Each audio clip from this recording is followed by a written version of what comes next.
सोचिए, आज रात जब हम सब अपने बिस्तर पर लेटेंगे, लाइट बंद करेंगे और आंखें बंद करेंगे, ठीक उसी एक पल में दुनिया के ज्यादातर लोग अपनी जिंदगी की सबसे बड़ी गलती करने वाले होते हैं। हाँ, एक ऐसी गलती जो 99% लोग हर रात दोहराते हैं और फिर सुबह उठकर कहते हैं, यार किस्मत ही खराब है, वक्त ही साथ नहीं दे रहा।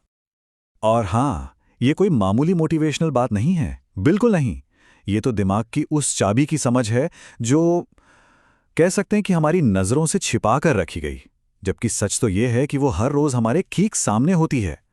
आज हम इसी के बारे में गहराई से बात करेंगे। देखेंगे कि कैसे सोने से ठीक पहले के वो चंद मिनट हमारे आने वाले कल और हमारी पूरी जिंदगी की कहानी लिख देते हैं। जरा उस पल को महसूस करने की कोशिश करते हैं। दिन भर की थकान के बाद शरीर तो कहता है बस अब आराम, पर दिमाग दिमाग में तो जैसे एक तूफान चल रहा होता है।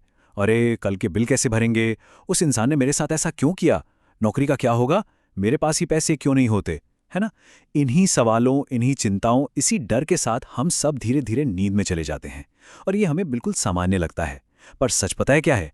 सच ये है कि अनजाने में हम अपनी ही बर्बादी के कागज पर दस्तखत कर रहे होते हैं। और ये बात सिर्फ मैं नहीं कह रहा, जोसेफ मर्फी जैसे पुराने गुरुओं से लेकर डॉक्टर ब्रूस लिप्टन और जो डिस्पेंजा जैसे आज के टॉप वैज्ञानिक सब एक ही तरफ इशारा कर रहे हैं। साइकोलॉजी में एक बड़ा दिलचस्प सिद्धांत है जिसे कहते हैं रीसेंसी इफेक्ट। इसका सीधा सा मतलब यह है कि हमारा दिमाग किसी भी जानकारी के आखिरी हिस्से को सबसे मजबूती से पकड़ता है। जैसे मान लीजिए मैं आपको 10 चीजों की एक लिस्ट सुनाऊं, तो आपको लिस्ट की आखिरी 2-3 चीजें सबसे अच्छे से याद रहेंगी। अब जरा सोचिए, जब सोने से ठीक पहले हमारा आखिरी विचार ही परेशानी, कमी या डर का हो, तो हम अपने अवचेतन मन को सीधा सीधा आदेश दे रहे होते हैं कि भाई मुझे ऐसी ही और परिस्थितियां चाहिए। जब कोई मैं गरीब हूं या मैं अकेला हूं सोचते हुए सोता है, तो वो असल में अपने दिमाग को पूरी रात के लिए, मतलब 8 घंटों के लिए हिप्नोटाइज कर रहा होता है। ये बिल्कुल वैसा ही है जैसे कोई खुद को असफलता के लिए प्रोग्राम कर रहा हो।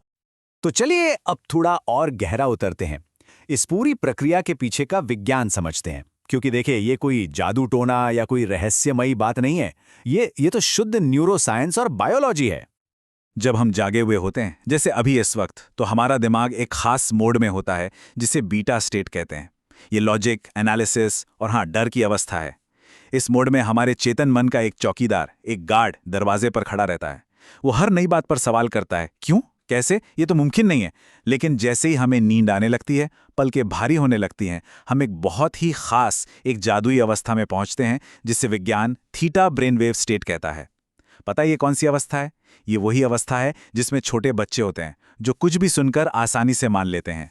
थीटा स्टेट में वो जो हमारा चौकीदार था ना, वो सो जाता है और जैसे ही वो सोता है, हमारे अवचेतन मन के दरवाजे खुल जाते हैं, बिल्कुल खुल जाते हैं। और उस वक्त जो भी बात अंदर डाली जाएगी उसे बिना किसी सवाल के सच मान लिया जाएगा। जोसेफ मर्फी ने इसे समझाने के लिए एक बहुत ही कमाल का उदाहरण दिया है। जरा कल्पना कीजिए कि हमारा मन एक बहुत बड़ा समुद्री जहाज है, ठीक है। हमारा चेतन मन यानी कॉन्शियस माइंड उस जहाज का कप्तान है जो ऊपर ब्रिज पर खड़ा सब देख रहा है। और जहाज के नीचे अंधेरे इंजन रूम में हजारों कर्मचारी काम कर रहे हैं। ये है हमारा अवचेतन मन, सबकॉन्शियस माइंड। अब देखिए, इंजन रूम वालों को नहीं पता कि बाहर दिन है या रात, तूफान है या शांति, उन्हें कुछ नहीं पता। उनका काम सिर्फ एक है, कप्तान से जो भी आदेश आए उसका पालन करना। अगर कप्तान चिल्लाकर कहे जहाज को चट्टान की तरफ ले चलो, तो वो ले जाएंगे। वो सवाल नहीं पूछेंगे कि क्यों। अब सोचिए, रात को उस थीटा स्टेट में जब हम यानी कप्तान चिंता में सोचते हैं कि मैं तो बर्बाद हो गया, तो इंजन रूम में बैठे हमारे अवचेतन मन के पास यही सीधा आदेश पहुंचता है। और फिर वो दिन रात मेहनत करके ऐसी परिस्थितियां पैदा करता है जिससे इंसान सच में बर्बाद हो जाए। और सुनिए, ये सिर्फ विचारों का खेल नहीं है, ये हमारे शरीर की केमिस्ट्री का खेल भी है। डॉक्टर ब्रूस लिप्टन समझाते हैं कि जब हम डर और चिंता के साथ सोते हैं तो हमारा शरीर कॉर्टिसोल जैसे स्ट्रेस हार्मोन्स का एक कह लीजिए केमिकल कॉकटेल बनाता है। पूरी रात सोचिए 8 से 10 घंटे तक हमारा शरीर उसी डर के केमिकल में नहाता रहता है। और दिमाग का एक नियम है न्यूरोप्लास्टिसिटी, वो कहता है जिन न्यूरॉन्स को एक साथ एक्टिवेट किया जाता है वो एक साथ जुड़ जाते हैं। मतलब अगर कोई हर रात अपनी बीमारी या गरीबी के बारे में सोचकर सो रहा है, तो वो अपने दिमाग में उस चिंता के लिए एक पक्का चौड़ा हाईवे बना रहा है। वो अपने शरीर और दिमाग को उसी बीमारी या कमी को बनाए रखने की ट्रेनिंग दे रहा है, हर रात। तो सबसे बड़ा सवाल अब ये उठता है कि आखिर हमारे अंदर का ये विश्वास, ये सोच, बाहर की दुनिया में हकीकत कैसे बन जाती है? इसके पीछे दिमाग का एक बहुत ही मजेदार सिस्टम काम करता है। देखिए, हमारे दिमाग में एक हिस्सा होता है जिसे कहते हैं RAS या रेटिकुलर एक्टिवेटिंग सिस्टम। इसे आप दिमाग का गूगल सर्च इंजन या आप एक तरह का फिल्टर समझ लीजिए। हमारे आसपास हर सेकंड लाखों करोड़ों बिट्स ऑफ इंफॉर्मेशन होती हैं, है ना? दिमाग हर चीज पर तो ध्यान दे नहीं सकता, वरना वो पागल हो जाएगा। तो RAS का काम है फिल्टर लगाना। यह हमें सिर्फ वही चीजें दिखाता है जिन्हें हमने जरूरी मार्क किया हुआ है। और क्या जरूरी है, ये कौन तय करता है? ये हम तय करते हैं, खासकर सोने से ठीक पहले दिए गए आदेशों से। ये काम कैसे करता है, ये देखिए। अगर कोई ये सोचते हुए सोया है कि दुनिया बहुत बुरी है, लोग तो धोखेबाज हैं, तो उसने अपने दिमागी गूगल में धोखा और बुराई टाइप करके एंटर दबा दिया है। अगली सुबह क्या होगा? उसका RAS उसे अखबार में सबसे पहले धोखे की खबरें ही दिखाएगा। सड़क पे झगड़ते हुए लोग ही दिखेंगे, और अगर कोई मदद करने आएगा भी तो उस पर शक होगा। लेकिन दूसरी तरफ अगर कोई ये मानकर सोता है कि मैं सफल हो रहा हूं और अच्छे मौके मेरी तरफ आ रहे हैं, तो उसका RAS अगले दिन उसे पैसे कमाने के नए मौके दिखाएगा। अच्छे और मददगार लोग उसकी तरफ अपने आप खींचे चले आएंगे। देखिए, दुनिया वही है, पर अनुभव पूरी तरह बदल जाता है। जोसेफ मर्फी इसीलिए कहते हैं, जीवन का नियम विश्वास का नियम है। पर एक मिनट, यहां विश्वास का मतलब किसी भगवान या धर्म में मानने से बिल्कुल नहीं है।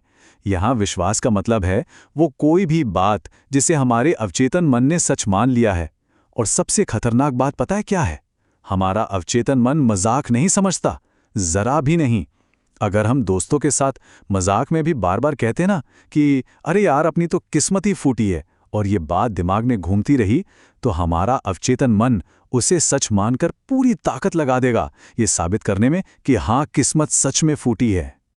तो अब तक हमने क्यों और क्या की बात की, मतलब समस्या क्या है और ये काम कैसे करती हैं। पर अब आते हैं सबसे जरूरी हिस्से पर, कैसे?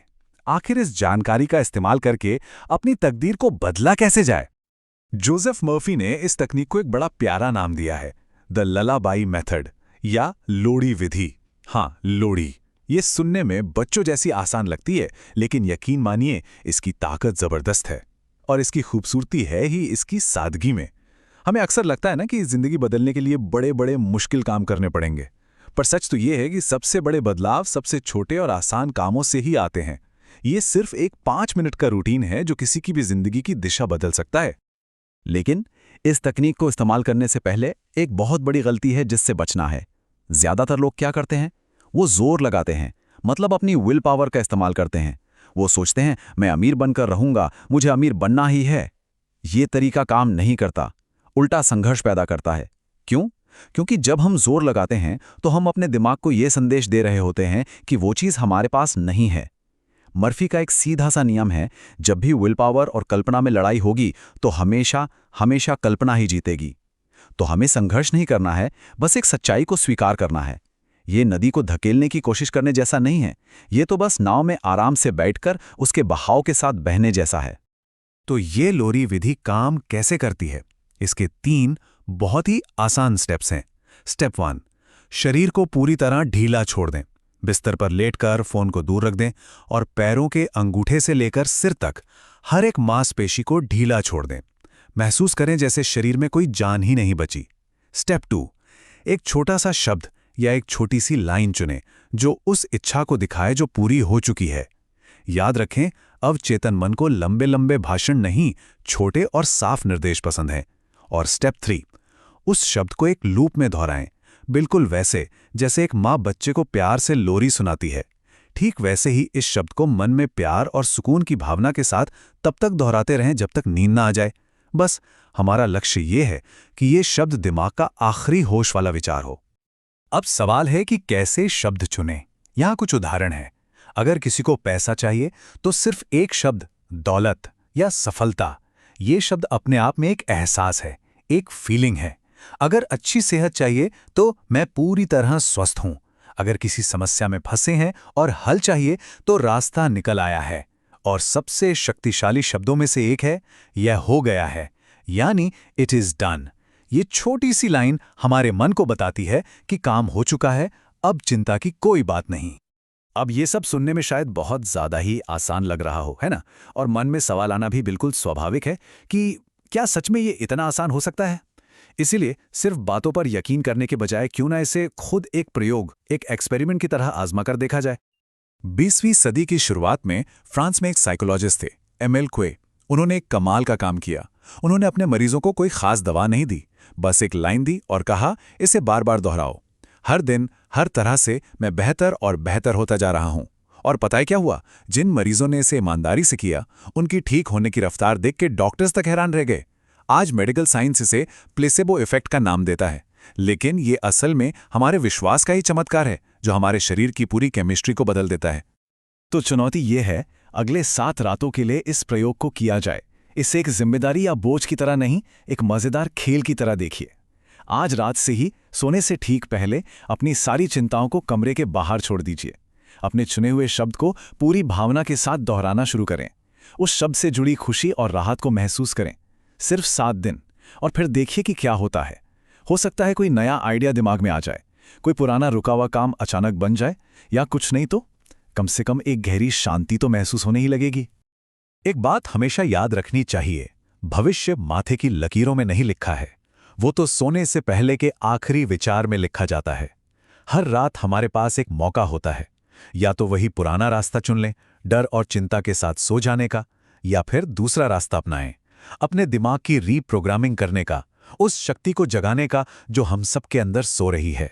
आज रात जब सारी दुनिया सो रही होगी, तब हम अपने भविष्य का निर्माण कर रहे होंगे। अपने अवचेतन मन को सही आदेश दीजिए और फिर देखिए कैसे ये पूरी कायनात वो सब कुछ सच करने में जुट जाती है जिसके हम सब हकदार हैं।